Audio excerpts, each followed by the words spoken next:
Brought to you by Lister Pros TV, streaming from Tempe, Arizona. And we're live in 5, 4, 3, 2, 1.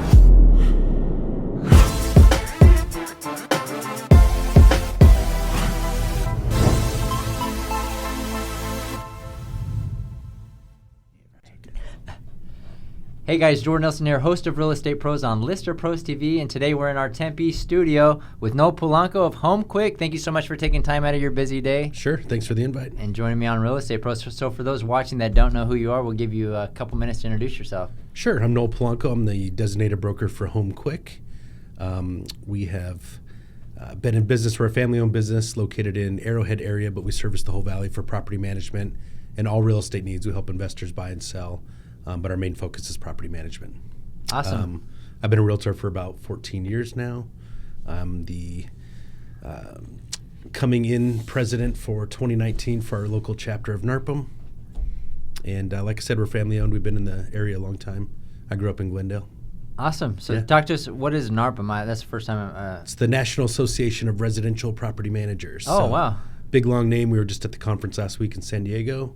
Our vice president now will be the president for 2019, and we are the West Valley chapter. There's a big metro chapter for Phoenix as well.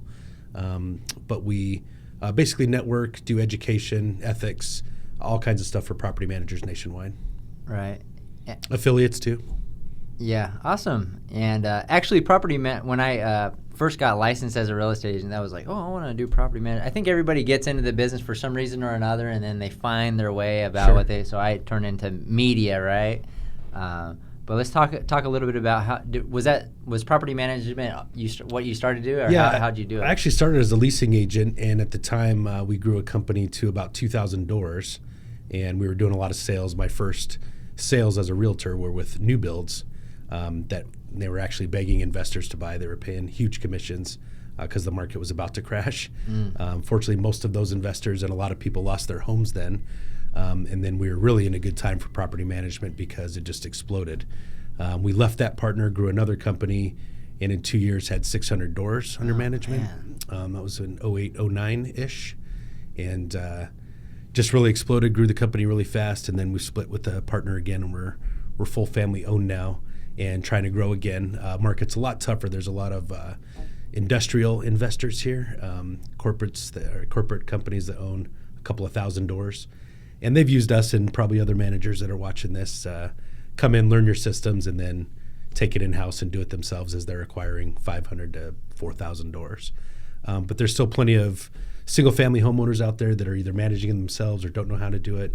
And some of the investors that I have that maybe own between 5 and 15 houses. So what's the secret to, because it sounds like you've been successful multiple times growing lots of doors in property management. Sure. What's the, not secret, but how do you do that?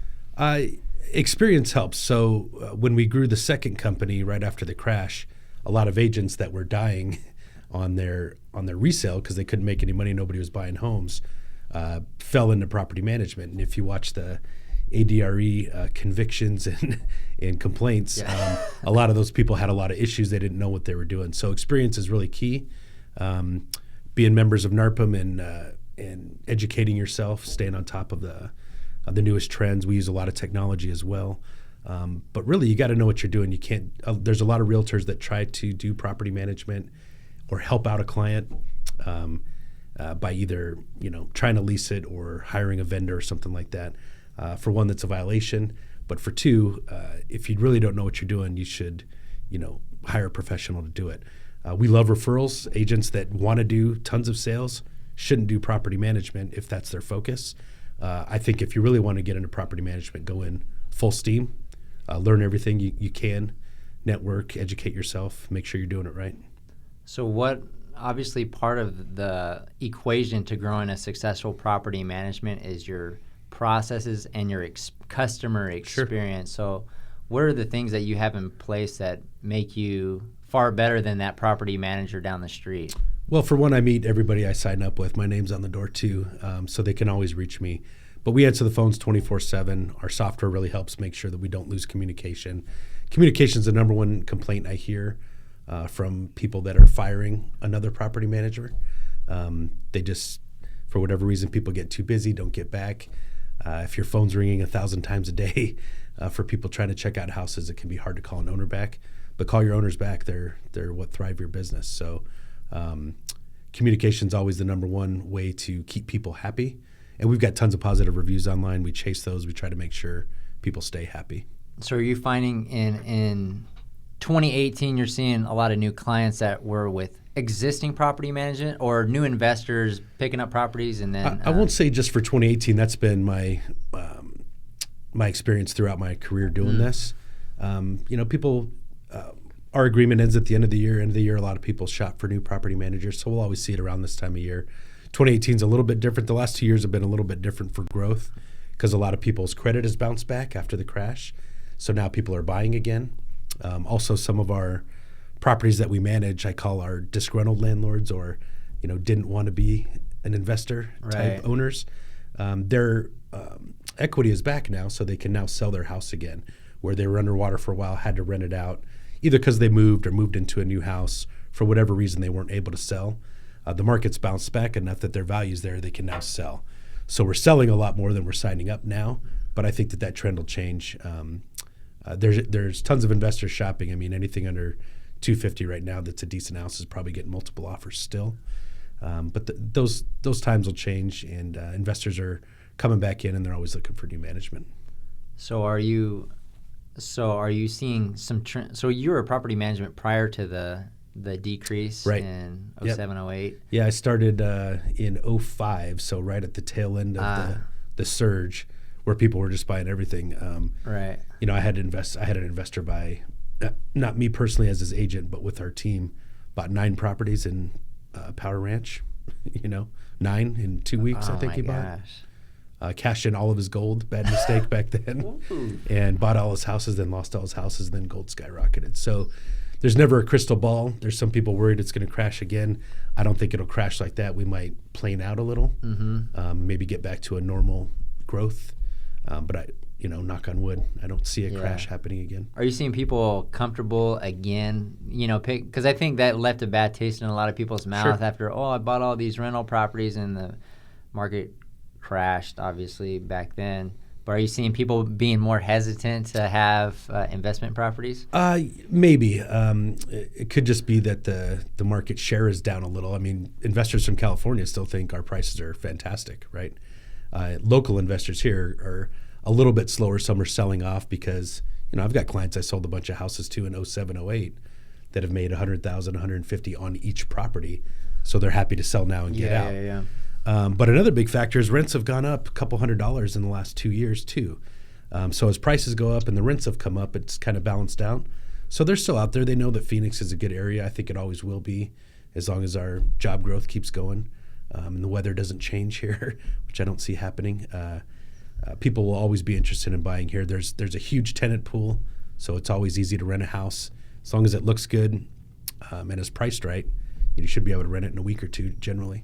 So what are those things that, say I have a rental property and I'm going to be shopping property managers. What are those key things that, say I'm not too familiar with it, I just don't want to have to deal with the property, you take it over, obviously as a property management, that's why I would hire you.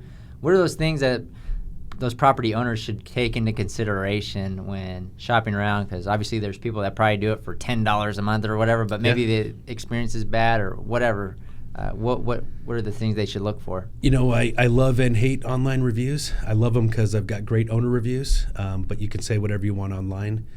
Generally, if you're looking for someone online and trying to figure out how they perform based on reviews, if you see tenant complaints, that may or may not be a good sign. As long as you don't see owner complaints, then you're probably looking at somebody good. But check them out. Check out their website. See if you can find the houses they're advertised.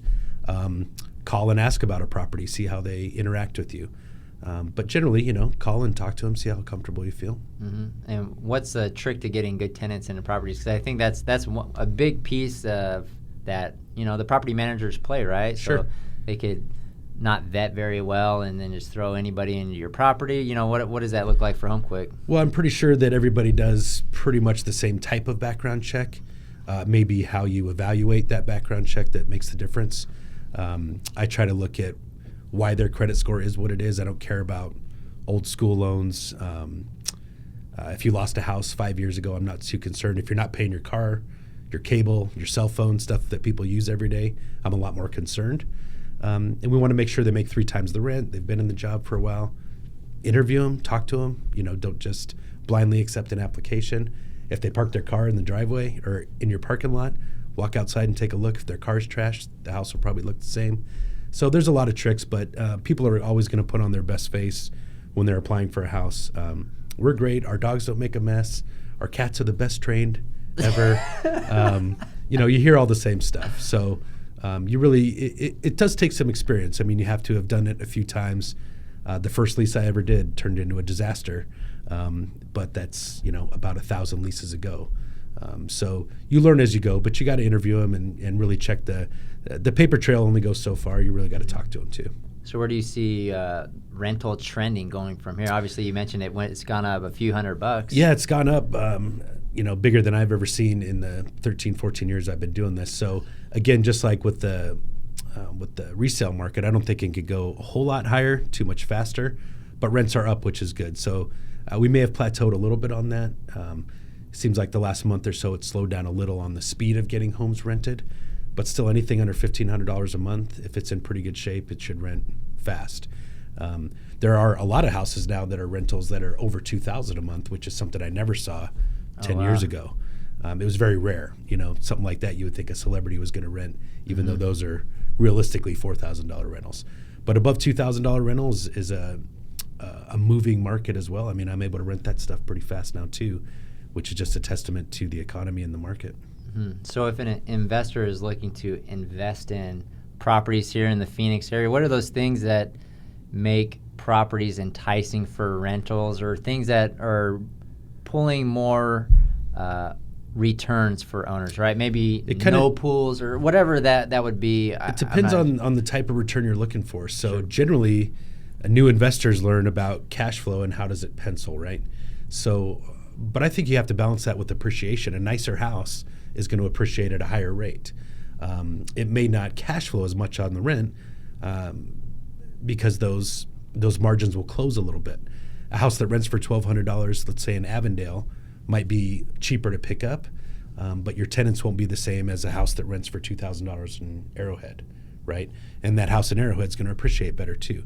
So it really depends. I mean, generally people buy the cheaper stuff to start, and as those start to work, then they get into the second level house, the $250,000 to $400,000 house. Again, there's still tenants out there that you can find in those properties. I'd love to have that stuff all day long, where I've got always 2 working adults, generally higher credit scores, obviously much better income if they're making 3 times the rent. So I love that kind of stuff. It's just the bulk of it is going to be under $1,500. Still great houses to buy in there. Like Surprise I sold investors probably 10 or 15 houses in Surprise when the market was down, and those have all performed well. But I would love a few of them to take my advice then and have bought in Norterra or Arrowhead or some of the areas in Tempe, Chandler, Gilbert, some of the newer neighborhoods like Power Ranch and those type of areas where they would have really appreciated at a higher rate as well. So it really depends on what you're looking for. If you're just looking to pencil cash flow, you're probably going to start with less expensive properties. If you're looking for higher appreciation, you go for the more expensive properties, but you can still cash flow a little bit on the rent. As long as the rent's paying the full nut basically monthly, then I think you're probably making a safe buy. And what are you hearing from owners that switch from other companies and stuff that moved to HomeQuick? What do people say about the move to HomeQuick? Like, what makes the difference, on the homeowner standpoint? Yeah. I think they like that I help buyers, that I help my investors pick and choose a lot of the properties that we're managing. So I've been invested in the purchase side, and I'm married to them and their tenant for a couple of years on the management side. I think that makes a big difference. The owner of my company and myself, we both had rentals before as well. We've had and lost and had again. Yeah. So we've been through some of the cycles that some of these investors have had. So they like that, and again, they get to meet me personally. We're not managing 2,000 doors right now. You're not getting into the system. You're actually getting into a company that you know the people you're interacting with, and I think that's a big help for people earning trust with us. I'd love to be managing 1,000 doors again. We may get there eventually, but I never want that feeling of having the personal touch to go away. Sure. So if somebody watching this is interested in maybe asking you questions about your company or looking to purchase investment properties, how do people go about getting a hold of you? Obviously, check the website. All my info's there. You'll see tons of videos of me talking. I talk fast. I had coffee right before this. But I've got about 30 videos on there, so you can get to know me a little bit, see if you think I know what I'm talking about. But advice is free. I'd love to talk to anybody. I've helped a lot of investors that were thinking about purchasing a product that I talked into buying a better product. I think I've saved a couple of investors on that. If you're working with an agent, I'm not saying they're not doing the right thing, but ask them if they rent properties too. Do they know what makes a good rental? Before you buy it, do they have any idea what makes a good rental? Or are you going off of what you know? And then ask yourself, well, what do I know? If you're not from the area, if you haven't shopped and bought and purchased and managed before, ask somebody that has. Like I said, there's nothing wrong with free advice before you close on a deal. If you love your agent, great, stay with them. But don't be afraid to ask me what I think before you close on it. But real estate agents, right? You're Sure. probably get decent referrals from them because Yeah. obviously, as a real estate agent myself, there's been times where I have friends or something that, I want to rent this property out, and most agents, you kind of like, you're not experiencing that, and like you mentioned Sure. before, you can get into issues. There's a lot more regulations and rules you have to follow as a property manager. Yeah, the Tenant Landlord Act is pretty long and extensive. There's a lot of statutes in there that you may have never heard of just as a realtor doing resale or running around, showing newlyweds what to buy. I love working with agents, and I want them to ask me too. I want to make sure their client makes the right buy. I'm not trying to take their purchase away. I want to make sure that if they're selling them an investment property, it's going to work because that's going to help them in the future, and they'll refer me more business. So I want agents to call me too and ask me. If you're not doing rentals, ask me, what do you think about this house? What is the rent? You could pull comps from the MLS, but I've got other information that shows rental comps too.